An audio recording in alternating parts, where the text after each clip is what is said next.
Alright, kumusta mga Lods? Isang mapagpalang araw na naman sa ating lahat at siyempre, welcome back sa aking munting YouTube channel. Unang araw ngayon ng taong 2024 kaya hindi ko na ito papalampasin na babatiin ko muna kayo na Happy New Year sa ating lahat at sa ang sulok man ng mundo makakarating itong bidyong ito ay inuulit ko Happy New Year sa ating lahat, mga Lods. Kaya bago tayo magpatuloy ay basahin ko muna yung title nito, ang bidyong ating papanoorin ngayon. Hindi to basta-basta mga Lods, no? Kaya wag masyadong magpakampante, Mr. President. Ito yung title nito mga Lods. Gusto mo VP Sara as President 2024. Pirma Manifesto versus Kuting. Yan ang ating papanoorin ngayon. Mula sa channel ni The General's Opinion. Pakisubscribe din yung kanyang YouTube channel mga Lods at ang link nga nito ay ilalagay ko rin sa may ibaba sa description box. At siyempre kung bago ka pa lang din sa channel ko ay inanyayahan na rin kitang mag-subscribe at pakipindot na rin ang bell notification para lagi kayong updated sa mga susunod ko pang video i-upload. Kaya wag na natin ito patagalin mga Lods, total wala naman tayong hinihintay ng Punso Pilato. Panunuorin na natin ito. Magandang araw mga kaibigan. Okay, bigyan ko kayo ng update tungkol sa manifesto Taong Bayan, withdrawal of support kay Bongbong Marcos Jr. at ang kilalaning presidente ay ito na po si VP Inday Sara. Nako, delikado nga ito mga Lods, no? Kaya wag masyadong magpakampante, no? Ang ating Mr. President BBM, no? Dahil pag ito na nga ay may sakatuparan yung kanilang sinasabi dito na manifesto ay matindi. Malaking gulo ito mga Lods. Kagabi, ipinost na ni Captain Dado Enrique ang manifesto. Binasa ko yung manifesto, maganda ang nilalaman. Ako ang pangalawang pumirma. Sa ngayon po, ang dami na pong nakapirma. Nako. Kaya lang, marami pa rin ang nagtatanong, paano sila makapirma?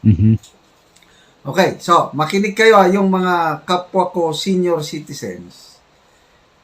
Kung hindi kayo marunong nito, magpaturo sa inyong mga anak o sa inyong mga apo. Kasi naranasan ko rin ito noon, hindi ko alam. Dito sa aking video, mayroong tinatawag na description box. Paano mahanap ang description box? Hindi ko ma-explain maigi. Magpaturo sa mga kabataan. Okay. So, sa description box ng video na ito, ilagay ko dyan, please sign the manifesto withdrawal of support from BBM by clicking the link below. So mayroong link, may mga letters, numbers, combination yan, na na-underlinean yon.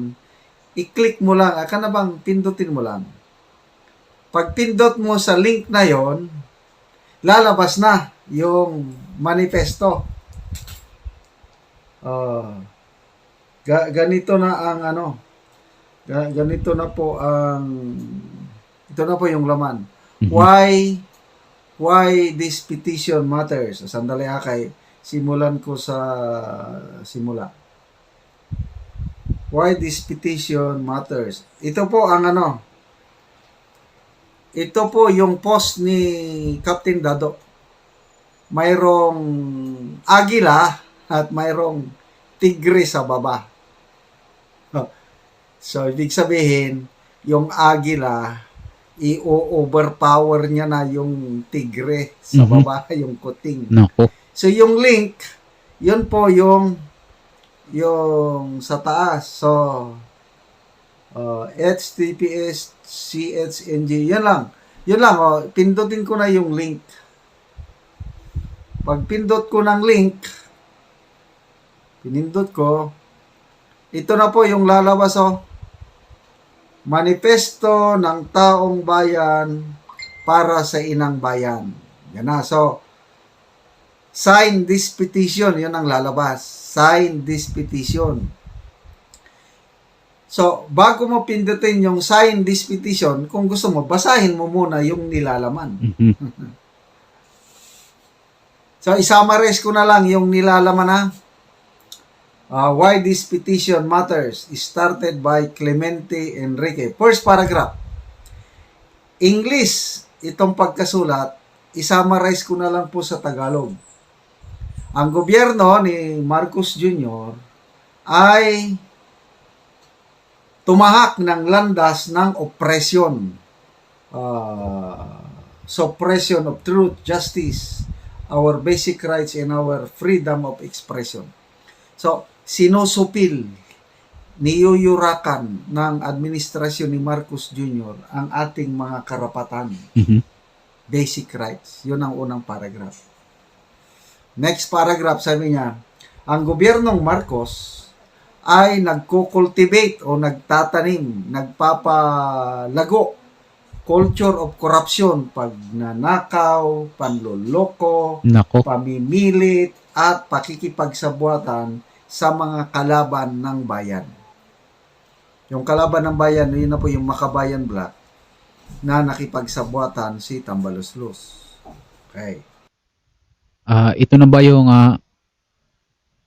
nangyari nung kila ka-Eric mga lods? Ito na ba yung tinutukoy, no? Yung si ka-Eric nga ay nagtatanong doon nga patungkol doon sa pera, no, na nagastos. Baka ito na nga yun, no, ang tinutukoy nito ni General. So, agree ako lang yung two paragraphs. Third paragraph, we strongly believe that our democratic processes and the future of our country is in peril. Naniniwala po tayo na ang pundasyon ng demokrasya natin at ang kinabukasan ng bansa ay delikado na. Mhm. We, the people, proclaim its incompetence, greed, decadence, indolence, and cruelty. Tayo po nagpapahayag na ang gobyernong Marcos is incompetent. Why ayo? Palpak. Yun ang ibig sabihin yun. Sakim. Basta. Manhid. Walang awa. Yun ang sinasabi. Then, next paragraph. We demand, kagaya ng manifesto ng mga generals, we demand the immediate release of Ka Eric and Badoy. Mhm.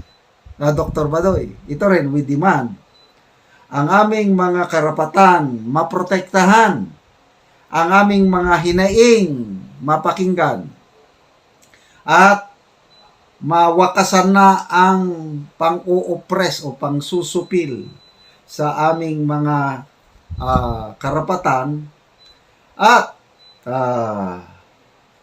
yung open accounting for government expenditures, transparency, and transaction.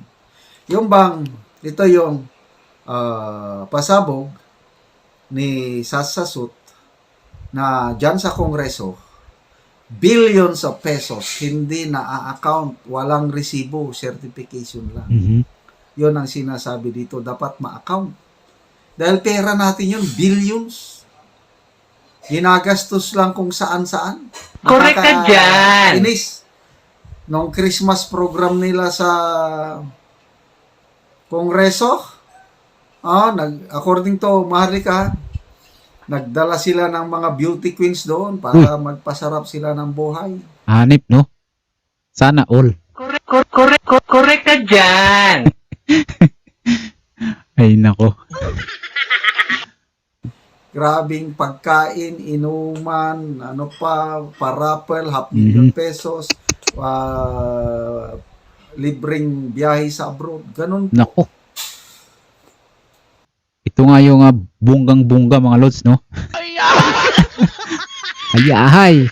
Ay, nako. Sarap ng buhay nila. Correct ka dyan. Tayo nito ay ginamos lang ang sudan nato ni. Correct ka dyan. Sila hayahay kaayo. So next, but they refuse. Ang gobyernong ito ayaw makinig Mhm. sa ating hinaing at instead,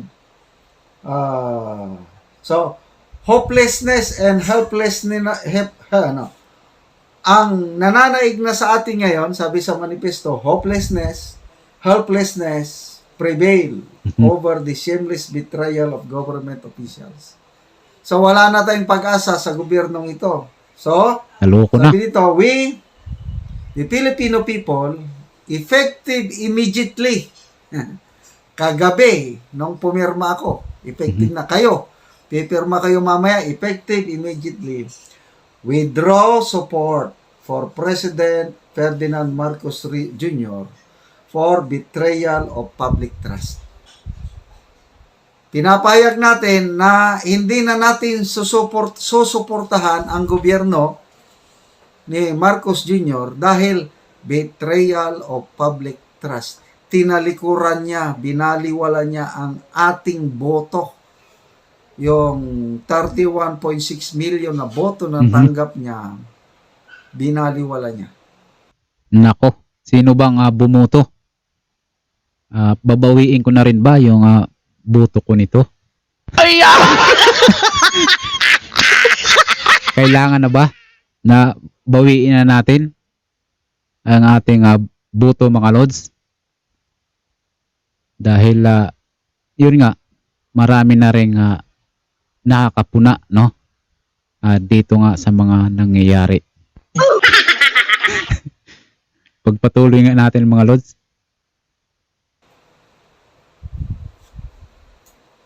And we recognize, ito na, bantayan nyo kung pagpirma nyo ito, Mhm. kinikilala namin si Vice President Inday Sara Zimmerman Duterte as the President of the Republic of the Philippines dahil yun po ang nakalagay sa Constitution natin, Section 8, Article 7 of the 1987 Philippine Constitution. In God we trust, we sign. Okay. Pag magpirma kayo, ang i-type nyo lang pangalan nyo at saka email address. Mhm. So, mga kapwa ko senior citizen na walang email address, Pagawa, no? magpagawa muna kayo ng email address sa inyong mga apo o anak. Madali man lang mag-create ng email address. Kasi I doubt, kung wala kayong email address, hindi kayo makapirma dito. So, hindi po yung literal nga pirma. Mhm. Hindi po yun. Pangalan mo lang at email address ang iyong i-type. Yun na. Kasama na kayo sa magpirma. Okay, so pag nakapirma na kayo, nailagay nyo na yung pangalan nyo at email address, merong portion na reason for signing. Mhm. Ano ang dahilan mo? Bakit ka pumirma? Kaya nga, ito yung ilagay mo kung anong dahilan mo, mga lods, no? O na-scam ka o nabudol. Yan ang ating ilalagay kung sakali. Depende sa inyo kung ano bang reason nyo kung bakit pumirma ka at binabawi mo na yung suporta mo sa kanya. Yan, mga lods, no? Ano na ngayon uso na ngayon ang bawian eh. Dati nga magkakasama ngayon nga nagkakahiwalay na. Ay nako, talaga namang ang politika ang gulo-gulo. Ang dahilan ko, simple lang, Mhm. nabudol ako. Ayun nga, Okay, so basahin ko itong mga Tapla. reason ng tabla na ta sir, nabudol pod ko. mga pumirma. Police Lieutenant Colonel Jonathan Galang. Nako, police. I believe retired na ito. Mhm. Kasi ang active, palagay ko, hindi pwede. Mhm. Mga active, PNP, AFP, iba pa na uniform personnel, huwag kayong pipirma. Diyan lang kayo. Ba't alam namin na ang puso nyo, alam ang katotohanan. So, betrayal of public trust, sabi ni Colonel Galang. Sino ito? Rena Brito. I don't trust PBBM governance. Dagdag pa ha. Romeo Core. Not that I love BBM less, but I love my country more. Kaya nga, Mahal daw niya si BBM. Kaya lang, mas mahal niya ang ating bansa. ito na yung, sino ba yung general na si, ano ba? Yung general na, ano ang pipiliin mo? Yung bayan o sarili mo? Ito yun siya mga lods, no? Si General Luna ba yun? Yung kailangan na piliin ang bayan, no? Perlas ng lupang sinilangan. Okay. Max Tandan. Marcos Jr. betrayed the Filipino. Trinaidor ba? Betrayed. Tor Banjola. Nung debate pa lang sa SMNI, duda na ako sa kuting. May earpiece, tila may dumidikta sa kanyang sinasabi. Hindi siya sincero sa mga sinasabi. Napansin ko rin ito. Baka yung nagdidikta si Sassasot. Kasi si Sassasot ang consultant niya on foreign relations. Bing Batabat. Okay. Hindi ako nabudol, pero pipirma ko. Wow! Siguro ito, Pinklawan ito, iskon yan ba? Nabudol din. Pacquiao o ano? Kaya lang, pipirma pa rin. Wow, ito na, nagkakaisa na talaga tayo. Okay, nabudol man o hindi. Jeremy Cedinho, nabudol ako. Iba ang ginawa kaysa pinangako noong kampanya. Rolando Rayo, Filipinos deserve a Duterte leadership. Tama. Kaya nga dapat ang upo 2024 Inday Sara Duterte na. Nako, delikado. Raul Enrique, loss of confidence to a corrupt government. The administration is a bunch of users and liars. It needs to be reformed now. So marami pang comment. Di ko na ubusin. Basta, huwag niyong sayangin itong pagkataon. Be counted. Dahil aabutin ng millions ang pipirma dito. Baka magsabay to. Millions na manifesto, firma, plus yung pulburon video. Nako, wala talagang no choice ang Kuting ng Norte, kundi mag-step down. Good luck, Mr. Kuting. Okay mga lods, dito na nga nagtatapos ang bidyong ito. Maraming salamat sa inyong panonood at hanggang sa muli, ako nga pala si Mr. Banog ay mag-iiwan naman sa inyo ng isang katagang